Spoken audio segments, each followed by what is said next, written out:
10 € offerts. Et votre premier pari remboursé en cash.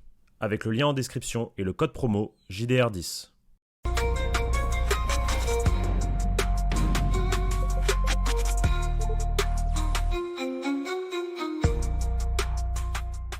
Bonjour à toutes et à tous les amis et bienvenue pour une nouvelle vidéo sur la chaîne YouTube Journal du Real, nouvelle prévia même puisque demain le Real Madrid va affronter à San Mamés l'Athletic Club, un gros déplacement qui avait coûté très cher l'année dernière, à peu près à la même date, un certain 4 décembre 2024, Mbappé qui touche le fond, la deuxième défaite de la saison en Liga contre les Basques. Est-ce que ça sera aussi le clou dans le cercueil de Xabi Alonso, ou ne sais-je, ou la confirmation de la crise? Bref, il y a des gros enjeux pour ce match, et on n'arrive pas du tout confiant avec 3 matchs nuls consécutifs en Liga, la première depuis 2019, et une période sous Zidane aussi, où c'était pas les mêmes adversaires. Je crois que c'était Valence, Barça et Athletic Club, je crois, les 3 clubs sur lesquels on avait fait match nul. Voilà, bref, vous l'aurez compris, match important. Longue introduction, mais match important. Je suis avec Léo pour faire cette petite prévia. Comment ça va? Écoute, ça va très bien, Victor. Content d'être avec toi pour cette prévia. Ouais, le Real n'est toujours pas sorti de cette zone de turbulence, j'ai envie de te dire. Dernière fois, j'étais venu avant l'Olympiakos. Il y a eu la victoire, mais c'était encore assez brouillon, beaucoup de choses à revoir. Et là, le calendrier n'épargne pas les hommes de Xabi Alonso avec ce déplacement périlleux, comme tu as dit, à San Mamés. Après, du coup, un nouveau revers, après que le Barça t'ait récupéré la première place. Donc voilà, réveil obligatoire, match extrêmement important. Et comme l'a dit Xabi, ce match face à Bilbao, enfin face à l'Athletic Club, pardon, peut tout changer. Donc j'en pense Exactement. pas moins. Donc allons-y, parce qu'il y a beaucoup de choses à voir. Il y a beaucoup de choses à voir, vous connaissez le programme, les gars. On va faire le petit débrief de l'entraînement, de la conférence de presse aussi, qui était avant l'entraînement pour une fois, elle était à 15h. Vu qu'on a mis un peu de temps à tourner, on a plus d'informations puisque la convocation vient de sortir, donc on a définitivement qui est absent, qui est présent, on va faire le point sur ça.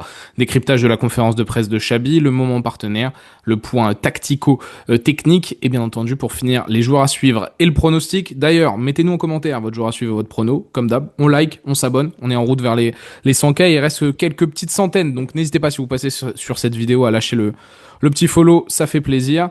Et c'est parti. Ce que je te propose, c'est que justement, conférence de presse, entraînement, tout ça a été suivi par Médric et Braza. Donc allez voir les différents réseaux sociaux du Journal du Real. On a des bangers en vidéo là. Le petit pont de Mbappé sur Rudiger, la petite danse de Kama et de Mbappé, enfin petite danse, la nouvelle célébration où je sais pas ce qu'ils font ensemble. Franchement, allez voir Instagram, Twitter, TikTok ou Facebook, vous allez être gâtés.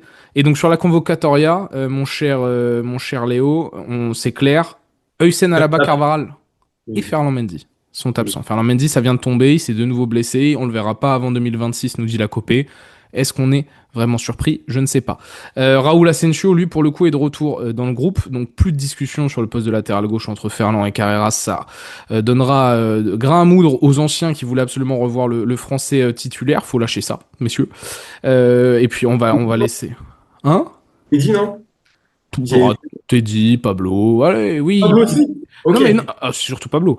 Et non mais il pourrait être très important, mais pour ça, faudrait qu'il ait 2 jambes valides. Mais grand soutien aussi quand même, parce que ça doit pas être simple, il enchaîne les blessures, on vanne, mais voilà.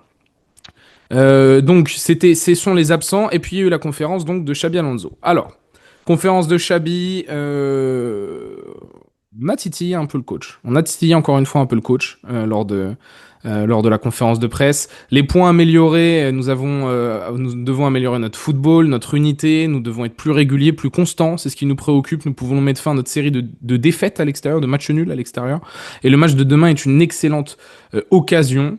La décla sur Kroos, je m'en fiche. Ce qui m'intéressait, c'était plutôt ça. Qu'est-ce qui ne va pas avec Jude Bellingham?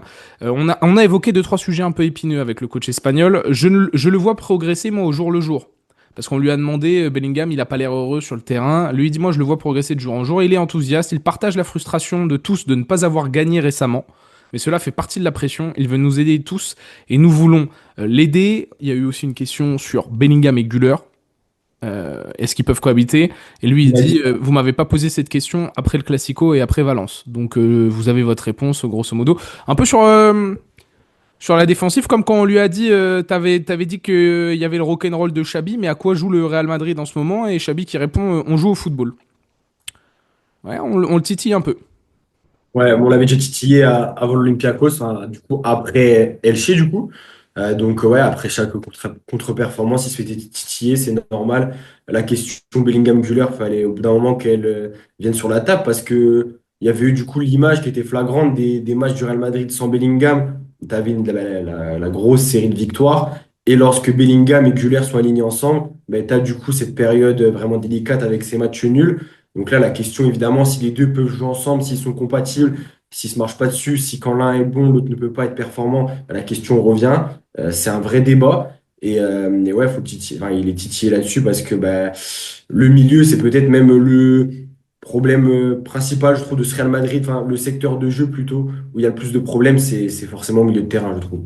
Et justement, ça a rejoint la question quand on lui a demandé sur Bellingham et Güler.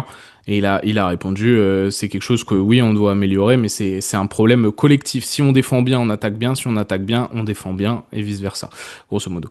On lui a quand même dit, est-ce que tu doutes un peu par rapport à ce qui se dit dans la presse sur des rumeurs de licenciement? Je me concentre sur demain, sur la préparation de l'équipe. La saison est encore longue, il y a plus de la moitié à jouer tout simplement de la saison. Tout est très serré, il reste beaucoup de chemin à parcourir. Ce match peut tout changer. On a du mal à gagner à l'extérieur, mais on peut y arriver demain. Et on lui a dit, ouais, mais au début, tout le monde était dithyrambique à ton sujet. Maintenant, les gens commencent à douter. Est-ce que ça t'affecte? Il dit, ouais, nous sommes là où nous sommes. Au classement, nous sommes bons dans tous les domaines. Nous gérons la pression. Nous pouvons nous concentrer. Nous pouvons nous concentrer uniquement sur ce que nous pouvons changer. J'ai parlé avec le président. Il était de bonne humeur. C'est ça qu'il a répondu quand on lui a dit mais t'es sûr que t'as pas chaud aux fesses? Oh, j'ai parlé avec le président, il était de bonne humeur hier. Voilà, petite réponse sympa. Et on lui a pointé du doigt encore une fois les manques sur le pressing. Il a dit ouais, c'est un problème, mais sans organisation, c'est impossible. Et nous devons y travailler. L'autre jour, nous avons progressé en seconde période, ce qui nous a permis de nous créer davantage d'occasions. Mais tout commence par la conviction. Et j'aime bien parce que il met le mot, enfin, il utilise deux mots qui sont intéressants. C'est sans organisation, c'est impossible. C'est un travail de tous. Tout le On monde est l'a vu. concerné. Et sans conviction, c'est pas possible. Et moi, ça fait depuis 2-3 jours que j'utilise ce mot, conviction. Donc ça me fait plaisir de l'entendre dans la bouche de Chabi. Je suis persuadé que moi, les joueurs ont la conviction qu'ils peuvent gagner sans lui. Et qu'ils peuvent jouer aussi bien sans lui, qu'ils ont la conviction qu'ils n'ont pas Un besoin de lui. problème.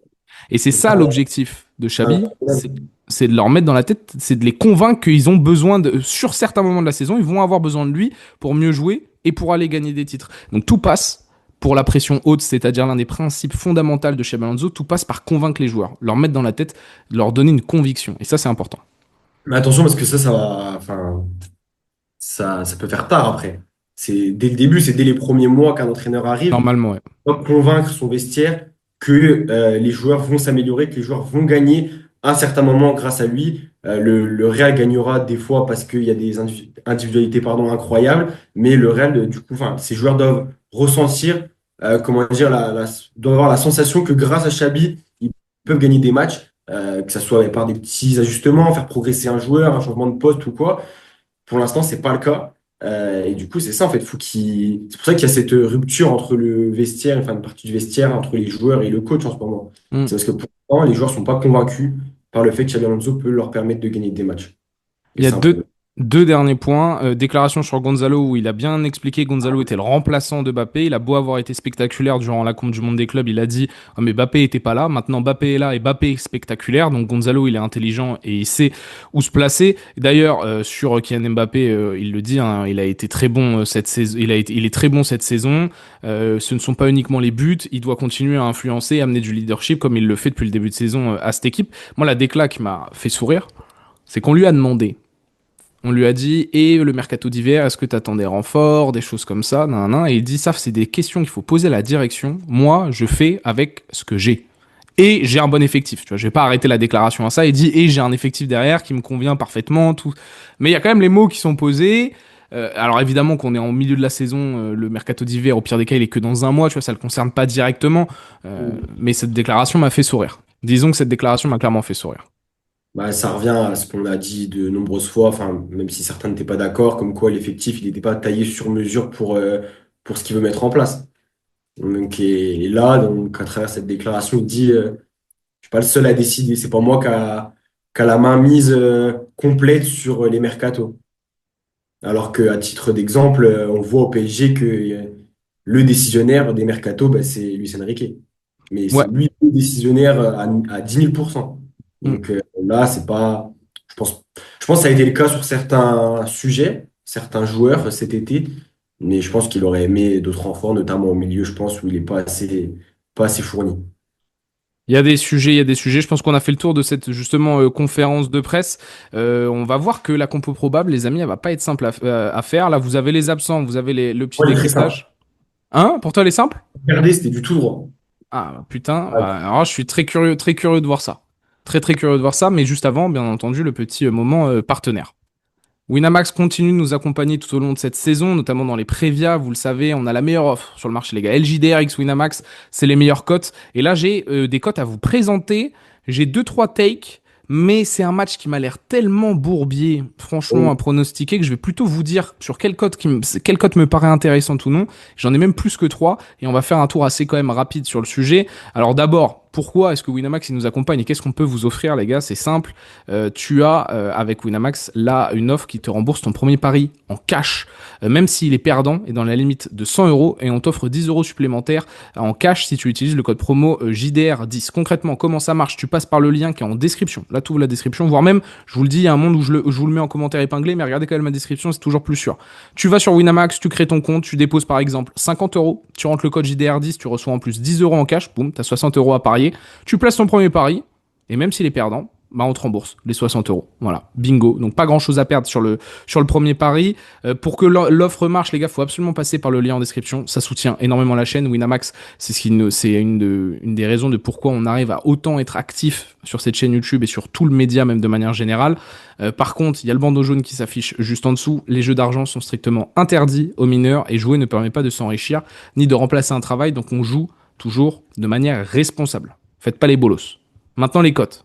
Cote de la victoire du Real, elle est plus élevée que les dernières. En même temps, c'est l'Athletic Club en face et on va vous faire la présentation d'ici un instant. Mais la cote du Real, elle est à 1,74. En sec, c'est intéressant. Maintenant, est-ce que vous faites vraiment confiance à cette équipe? On se regarde droit dans les yeux. Réfléchissez deux fois avant de le faire. Vini décisif, moi c'est ma cote. C'est celle sur quoi j'irai. 1,92 pour Vini qui fait soit une passe D, soit un but. Je trouve ça très tentant au vu de la forme récente. Alors, il alterne entre le bon et le moins bon. Maintenant, j'ai le sentiment qu'il peut, lui, à tout moment, débloquer la rencontre. Et décisif à 1,92, je trouve que c'est vraiment pas mal. Ouais, il est pas mal parce que même s'il a un peu de mal dernièrement à marquer, à trouver le chemin défilé, ben, via la passe, il peut vraiment être décisif. On l'a vu face à l'Olympiakos, par exemple. Il est remuant dernièrement, il est même très bon, je trouve. Même quand le Real va pas trop bien, il arrive quand même souvent à faire ses différences. Ouais, elle est belle. À 1,92, elle est belle. Franchement, pour du décisif, honnêtement, ouais, c'est même Hmm. plus intéressant que la victoire du Real. D'ailleurs, pour ceux qui sont curieux, Mbappé buteur à 1,70, évidemment que ça fait toujours partie du bingo, hein, des cotes attrayantes que nous propose Winamax. Mbappé buteur à 1,70. Attention aussi par contre au flashback. On a vu que Mbappé, il avait pas trop Oui. aimé ses flashbacks d'Anfield. Attention au flashback de San Mamés, mais 1,70, ça reste intéressant. Moi, j'ai deux autres paris, dont un qui, pour moi, c'est mon côté un peu froussard et ça va sous-entendre un peu mon pronostic. Tu sais que le Real Madrid ou nul à 1,20, dans un combiné où tu as envie de te faire un combiné chill ce week-end, le Mais c'est Real Madrid ou nul, 1,20. c'est faiblard quand même. Parce que si tu estimes qu'il peut y avoir nul, il peut aussi y avoir défaite du Real en soi. Ouais, mais j'estime pas non plus qu'il y a un monde où on perd, mais un monde où ça va pas chercher jusqu'à la victoire, j'ai un doute en fait. Et vu que Paris est nul, sincèrement, je vous le dis, la cote elle est à 4 si je ne me trompe pas, c'est pas incroyable. Real Madrid ou nul, dans un combiné, tu fais tes 10 matchs du week-end là, où tu mets les favoris ou autre comme tu veux. T'as une sécurité. T'as une sécurité. Et la dernière, c'est pour mes joueurs. Si vous voyez le Real Madrid gagner 1-2, 1-3, 1-4 à 4,20. Très belle. Très belle. Parce que je vois les deux équipes marquées aussi. Je sais pas la cote à l'air combien, elle doit être aux alentours des 1,60. Non, elle est à 1,50. Il y a tout le monde qui voit il y a tout le monde qui parie ça. C'est plutôt le nom qui est intéressant, que les deux équipes qui marquent pas, elle est au-dessus de 2. Ok. Donc à 1,50, c'est un peu faible, j'avoue. Mais en tout cas, il y a de la cote. Il y a de la cote Il y a et de la ça cote. prouve quand même que c'est un déci que le Real n'est pas tant favori parce que les bookmakers voient que ben, le Real galère pas mal dernièrement, surtout à l'extérieur. Et c'est ce qu'on va voir dans le petit moment tactico-technique. Merci beaucoup à Winamax de nous accompagner comme toujours. Écoute, mon cher Léo, Athletic Club, c'est 8e. C'est 2 défaites, 2 victoires, un match nul sur les 5 derniers matchs. Alors ça joue la Ligue des Champions pour ceux qui n'étaient pas au courant. Donc ça s'est fait taper gentiment par Newcastle. Ça fait match nul contre Slavia Prague. Ça a galéré à gagner contre Oviedo à domicile. Ça s'est fait taper par le Barça. C'est pas l'équipe aussi solide que l'année dernière. C'est toujours Ernesto Valverde qui est sur le banc. Il retrouve pas la même sensation. Il a eu des joueurs clés qui ont été blessés une bonne partie de la saison. Nico Williams, Oyan Sunset, qui ont joué que la moitié des minutes possibles sur ce début de match. Leurs deux joueurs clés. Ils ont Aymeric Laporte qui est de retour au pays. Donc il y a quand même une sacrée charnière centrale sur le papier avec Viviane et Aymeric Laporte. Ça joue toujours dans le 4-2-3-1, mais c'est moins incisif, c'est moins terrifiant que les années précédentes. Ça reste une équipe qu'on n'a pas envie de jouer. Maintenant, petit rappel, le Real Madrid, c'est 6 victoires sur les 7 derniers matchs à San Mamés en Liga.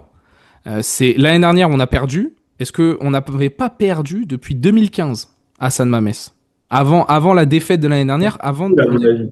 Hein? Mais il y a beaucoup de nuls, à mon avis. Pas tant que ça, gros. Non, on est largement victorieux devant. C'est un stade qui nous réussit. Contrairement aux idées reçues, il y a des stades un peu plus galères pour nous, Mestalla notamment, où historiquement, là, pour le coup, on n'a pas un très bon bilan. Armida aussi. Ah là, oui, exactement. Mais celui-ci, pour le coup, il nous réussit pas mal. Donc, on a des motifs de satisfaction. On affronte une équipe qui est beaucoup moins terrifiante. On affronte une équipe sur laquelle, pour ma part, on est encore favori sur le papier. Maintenant, on est sur 3 matchs consécutifs pas convaincants, où on gagne pas, où on marque pas beaucoup de buts, où on encaisse des buts, où on concède des actions sans être vraiment décisif. Il y a tellement de choses qui ne vont pas. On a un coach qui n'est pas sûr de son karaté. On a des joueurs qui sont pas sûrs de leur karaté non plus. Certains sont trop sûrs. Il y en a qui sont trop sûrs de leur karaté, exactement. Et on a des absents en défense centrale. Là, on a quand même récupéré Raúl Asensio. Rudiger et Militao, très bien. On a Carreras, on a Fran. Il y a quelques petits sujets justement sur cette compo probable, à mon sens. Toi, non, je vois que non. Est-ce que Mastantuono est à 100%? Qui est-ce que tu vas bencher entre Bellingham, Güler? Parce que j'ai une autre stat pour vous qui est pas en faveur de Jude. Arda, quand Bellingham n'était pas là, Mbappé, c'est 15 buts, grosso modo, sur les matchs sans Bellingham, sur 10 matchs sans Bellingham. Depuis que Bellingham est là, c'est 3 ou 5 buts, je crois. En 10 matchs aussi, grosso modo. On voit la différence de rendement pour le Kicks avec Arda derrière lui ou avec Jude. Ouais, le lien vert devient orange quand Jude est là. Est-ce que Jude est vraiment le joueur pour servir Mbappé? Est-ce que Mbappé est vraiment le joueur pour mettre dans les meilleures conditions de Jude? On a tendance à tourner bien, c'est vrai, sans Jude. Je rappelle aussi que ça tournait bien sans Mbappé lors de la Coupe du Monde des clubs. Oui, des fois ça veut rien dire, mais Voilà, il y a des tendances, il y a des contextes, on peut remonter, ça on tournait bien n'en en fait pas la 23-24 conclusion. sans Mbappé, ça tournait bien en 21-22 sans Jude, on peut remonter la roue de manière interminable. Maintenant, il y a un vrai enjeu sur ce match, parce que, est-ce que Xabi Alonso joue vraiment sa tête? Non, on vous a dit que non. Maintenant, moi, je vous le dis, je vois, ça va devenir intenable. Ça va devenir intenable, là, la situation, s'il n'y a pas de victoire. Il y a des vrais enjeux, c'est-à-dire que là, tu vas bencher qui? Est-ce que tu perds Jude si tu benches Jude? Est-ce que tu perds Valverde si tu benches Valverde? Est-ce que tu perds Güler si tu benches Güler, même si Güler, il va pas poser de problème, j'espère qu'il va comprendre. Donc il y a des vrais enjeux. Léo, vas-y, donne-moi ta compo, et comme ça, on va voir si on est à peu près d'accord, avant que je mette en exergue les différentes questions possibles. Ok, déjà, moi je pense, même si en cas de mauvais résultat, même de défaite, pour moi, Xabi Alonso continuera, il se fera pas virer après ce match. Par contre, c'est pour moi là actuellement le plus important de la saison dans les matchs qu'on a eu parce que bah, déjà tu es deuxième, que là, Atlético et le Barça s'affrontent. Je l'ai pas dit, c'est vrai. Donc, pour ce point-là, je trouve ce match extrêmement important parce qu'après, tu vas avoir City dans la dynamique. Si tu perds, ça sent vraiment pas bon. Ça sent vraiment pas bon. Et même pour la crédibilité de Xabi Alonso dans les gros matchs, parce que même si l'Athletic Club a du mal à gérer ce calendrier, Ligue des Champions, Liga, match tous les 3 jours, et un peu moins bon que les saisons passées, ça reste un gros match en soi sur le papier, Athletic Club Real, qu'on coche dans le calendrier en début de saison. Moi, pour la compo, je partirais sur ce qui a le plus marché cette saison, le retour d'un 4-3-3 que je n'ai pas toujours vanté, que j'ai pas toujours été convaincu par ce 4-3-3, mais à l'heure d'aujourd'hui, j'ai quand même l'impression que c'est ce qui marque, c'est ce qui marche le mieux. Un 4-3-3 avec le retour du coup de Mastantuono dans le 11 titulaire. À voir sa forme, ça, nous, on peut pas savoir. C'est au staff, c'est à Xabi Alonso de savoir. Les S'il est à sensations. 100%. Voilà, ça fait longtemps qu'il est revenu à l'entraînement quand même. Il Ouais, était dans mais le il a été dans le groupe que pour la première fois contre Girona. Ok, je pensais qu'il était dans le groupe face à l'Olympiakos. Ok, mais moi je tente le retour de Mastantuono, le retour de ce 4-3-3. Derrière, du coup, ben, Asensio, Militao, à gauche Carreras. Et puis à droite, Trent. Trent à droite. Et ton Là, milieu? la question maintenant, c'est au milieu. Là, par contre, au milieu, il y a des choix à faire. Tchouaméni, le premier que je coche, c'est Tchouaméni, devant la défense. Et ensuite, tu as besoin de créativité. Donc, est-ce que, au vu du besoin de créativité, est-ce que j'irais mettre Valverde? Je pense pas. En fait, si, il y a un débat au milieu, en fait. Je pensais que Ah, c'était voilà, merci. au milieu. Au milieu, il y a quand même des interrogations. Purée, non, mais Güler et Jude. Non, mais c'est pour ça que je t'ai dit, il n'y a rien de simple. En fait, il y a trois débats. Pierre Camavinga. T'as dit quoi? Non? T'as dit qui? Güler, Ouais. Camavinga. C'est ça ton milieu. Ouais. Ok, donc tu bench Fede et tu bench Jude. Ouais. Ok. Je vais tellement, je vais tellement avoir tort s'il y en a. Non, mais c'est intéressant. Moi, La pour moi, dernière fois, il y a déjà j'ai un. vu quelqu'un, il a mis 4 buts. Ouais, ouais, c'est vrai. Il y a déjà un débat pour moi en défense centrale. Est-ce que c'est Rudiger, est-ce que c'est Asensio? Ok. Rudiger est bienvenu, il y a un débat. Moi, je mets Raúl Asensio. J'espère que c'est ce qu'il fera. Parce que Rudiger aussi doit tranquillement se reposer. Il revient quand même d'une blessure de quasiment 2 mois. Il vient de jouer les 90 minutes avant, mais il a fait du bien d'une certaine manière. Il m'a pas rassuré, mais il a fait du bien, on va dire, contre Girona. Moi, je mets Raúl Asensio et Militao aussi. J'ai Carreras à gauche, j'ai Trent à droite. Pour moi, c'est Trent qui doit jouer arrière droit. Il est en train de convaincre. Faut continuer à surfer sur ça. C'est ton seul joueur créatif de l'effectif, de toute façon, en partant de derrière. Ma question, c'est que moi, j'aime bien me remettre Mastantuono. J'ai pas de souci avec ça. Problème, Mais ça veut dire que tu joues soit avec Valverde et Chouameni, un double pivot, ce qui est pour moi une abomination. Kama, pour moi, il y a aucune raison de le titulariser, Kamavinga. pourquoi? Il montre rien. Je comprendrais pas Valverde. pourquoi. Bah Valverde, il a autre chose. Il peut offrir autre chose que ce que offre Kamavinga pour l'instant. Et surtout, il est important pour Trent. Maintenant, moi, je veux pas jouer avec Chouameni Valverde. C'est pas possible. J'ai pas envie de voir Kama titulaire. Les Brahim, etc., il n'y a pas de raison qu'il soit titulaire. Mon Ok. interrogation, c'est est-ce que je continue avec Arda Güler Bellingham? En Est-ce que espérant je que mets Valverde arrière, ailier droit au lieu de Mastantuono? Si Mastantuono est à 100%, à mon sens, Mastantuono va jouer. Parce que c'est le meilleur joueur de pression de l'effectif avec Arda Güler. Et c'est pour ça qu'Arda Güler, pour moi, il va jouer aussi. C'est celui que je bencherai parce qu'il est vraiment très moyen. Balle au pied, dernièrement. C'est ton créatif le moins créatif. Il fait des oui, mauvais voilà, contrôles, des mauvais il y a passes. des Non, non, dingues. non, non. Son dernier match, il est vraiment nul. Mais c'était deux meilleurs joueurs de pression. Et là, on a bien compris comment il a martelé le discours chez Alonso. Il veut retrouver cette pression haute. Donc pour moi, tu vas avoir Mastantuono Güler forcément titulaire. Kylian Mbappé, Vini, il va le faire jouer. Donc Vini à gauche, Mbappé, Mastantuono, Güler, voilà. Et pour moi, soit tu benches Jude. Et on va voir. Moi, je trouve que contre l'Olympiakos, il a été benché, parce que moi, la pseudo surcharge musculaire, je sais pas quoi, bon, mon œil, il est quand même rentré à 4, à Non. 4-2. Mais on peut le bencher, Jude. Et on va voir. On a déjà vu contre l'Olympiakos, c'était pas terrible, la performance malgré tout du milieu de terrain. Mais Vini et Mbappé se sont bien entendus. Est-ce que Jude est un peu le parasite dans cette relation? Bah réessayons. Benchons Jude. Mettons Valverde, Chouameni, Güler. Le problème de ça, c'est que donc moi, mon double pivot sur le papier, c'est Valverde, Chouameni. J'ai envie de me tirer une balle. Et j'ai pas envie de voir Chouameni, Kamavinga. Ça ne fonctionne pas. On a fait 4, 5, 6 fois l'essai. Ça ne fonctionne pas. Donc, moi, ce que je vous propose, Face à l'Athletic Club, il y a un an même, je me souviens, les deux avaient fait un match extrêmement. Enfin, ils avaient totalement raté leur match, c'est ça. Tchouaméni. Ouais, très bien. Oui, exactement. Mais donc, moi, ce que je vous propose, c'est de bencher Valverde. Je mets Oh. Bellingham dans mon milieu à 2 avec Chouameni. Voilà, Mhm. j'écoute. Moi, j'ai envie de tester. Mettons-le derrière Arda Güler. Gardons ce Güler en numéro 10 un cran plus haut et essayons de un peu de Allumer la flamme. responsabiliser Bellingham Ouais. Ah, ok. à la construction. De responsabiliser Bellingham à la construction un peu plus, comme vous voulez le voir. Et moi, dans mon livre, ma meilleure tactique, c'est que Carreras, Militao, Asensio, ça fasse une défense à 3, Trent à droite, Vinicius à gauche, Mastantuono, Güler derrière l'attaquant, Bellingham, Chouameni pour construire au milieu de terrain, et que ça repasse à 4, tu vois, dès qu'on perd le ballon, etc. Mais qu'on laisse le couloir à Vini, qu'en fait Carreras et Trent, ce soient des latéraux qui en réalité viennent beaucoup aider dans le cœur du jeu. Sur certaines séquences, tu laisses Mastantuono tout seul à droite. Sur d'autres, tu laisses Vini tout seul à gauche qui joue leur 1 contre 1 ou autre. Sur certaines séquences, tu donnes la largeur à Trent, tu fais venir Mastantuono à côté de Mbappé avec Güler pour combiner dans des petits triangles, tout ça. Je pense Il y a une galère au milieu, quoi qu'il arrive, on a des joueurs, c'est impossible de construire un bon milieu, mais tu peux avoir différentes options pour déplacer des zones de créativité un peu à gauche, un peu à droite, un peu derrière, un peu devant. Maintenant, c'est à Xabi Alonso d'essayer d'orchestrer tout ça, et attention aux choix bizarres. Un peu de continuité aussi, ça serait cool. Oui, ah, complètement, c'est ce que j'allais y venir. Mais on en a besoin. Enfin, je pense que le Real en a besoin de continuité et de. Les expérimentations, je pense que début décembre, c'est bon. Certaines expérimentations. Je Ouais. pense à Ceballos, je pense à Fran Garcia. Je me dis que ça y est, on a vu, notamment Ceballos face à Elche, qui avait raté son match. Je pense que là, tu dois quand même avoir ta base. Tu peux avoir des débats comme on a eu là.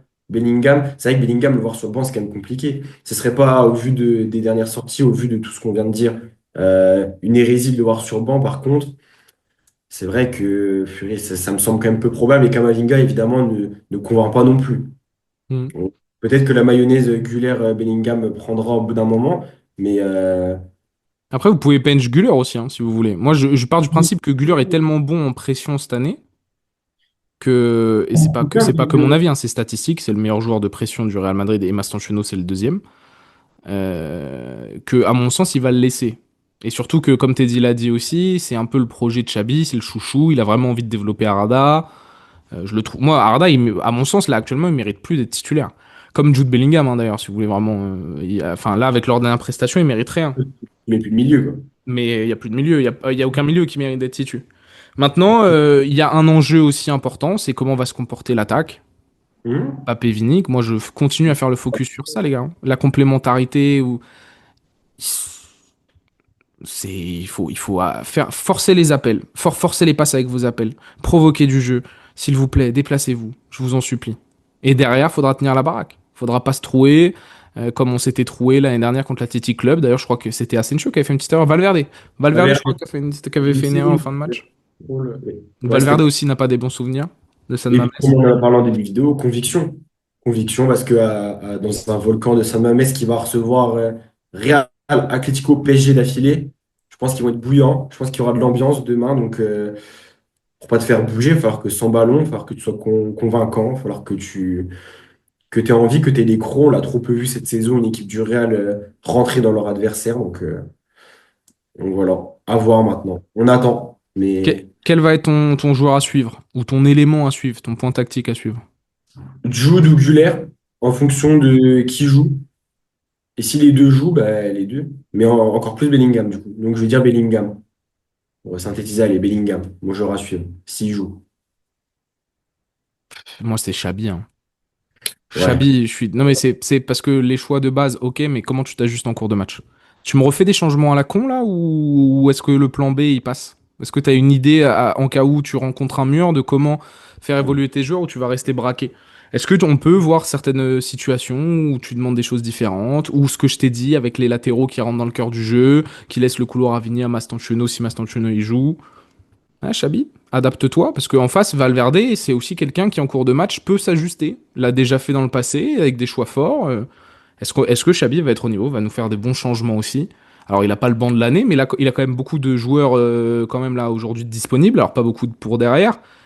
Il n'y a que Alaba, Carvaral, Heusen et Ferland Mendy qui sont absents, mais il a des options peut-être à Pierre au manipuler milieu. durant la rencontre. Complètement.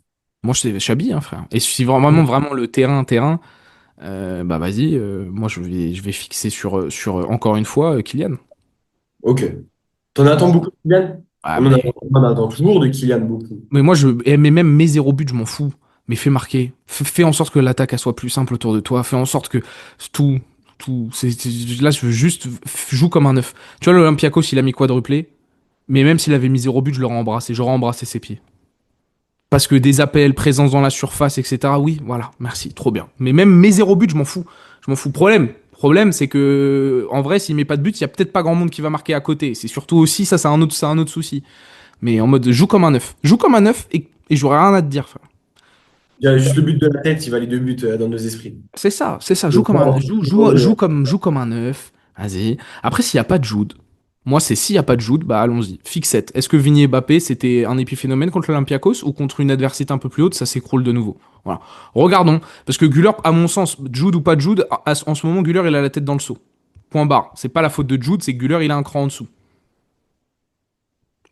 Parce que Oui. contre l'Olympiakos, il a eu son occasion. Alors, c'est qu'un match, oui, mais quand même, tête dans le seau. Donc, c'est plutôt Vini Bappé, comme d'hab, où moi, je maintiens. Il faut qu'il tire l'équipe vers le haut. Et Jude aussi, hein. Mais benchons Jude, et voyons. Moi, j'ai pas de souci avec ça. Pronostic? Pronostic, c'est dur. Un 2-1 avec beaucoup de galères. Un 2-1 où ça galère. Mais il y a la victoire. Et le fait qu'il y a la victoire, ça va faire du bien quand même. Parce Ouais. qu'après, tu retrouves le Bernabéu avant City et ce serait important. Ça fait longtemps que j'ai pas été pessimiste. Ça fait longtemps. Euh, 0-0 ou un partout. Ok. Ça enchaîne. Ça Ouais. enchaîne les matchs nuls. Et je suis sympa, je dis pas la défaite. 0-0 ou un partout. C'est pas parce que l'Athletic Club me fait peur, hein. Moi, encore une fois, je le répète, ils me donnent rien ces joueurs-là. J'ai pas envie de leur faire confiance et ils donnent pas envie qu'on leur fasse confiance. Donc, curieux de voir la réaction demain. De ouf. De ouf. Curieux de voir ça. Et ça sera commenté en direct, les amis, hein, sur YouTube et Twitch. Vous avez la rediff aussi de la conférence de presse traduite en français de Xabi Alonso si vous voulez aller voir. Mais demain, ça sera commenté en direct. Et demain, c'est 19h. Je sais pas si je dis 21h tout à l'heure. Non, ouais, tout à l'heure, non, je sais pas. Mais là, Et du coup, c'est 19h. 9h, le live sera à 18 Ouais, environ. 18h. On va se faire une heure d'avant-match, vu que c'est en fin d'après-midi. 18h, on va lancer le live, 18h15 peut-être, mais normalement 18h. Et le match, c'est à 19h. Donc soyez prêts, il y aura le débrief dans la foulée. Donc voilà. Prenez soin de vous, les amis. Mettez-nous comme d'hab en commentaire le jour à suivre. Et le prono, je vous l'ai déjà dit au début. Puis merci Léo de m'avoir accompagné. Merci à toi, Victor. Avec Et à, plaisir. et à très vite, les gars, sur la chaîne YouTube Journal Journal. Ciao, ciao. Ouais.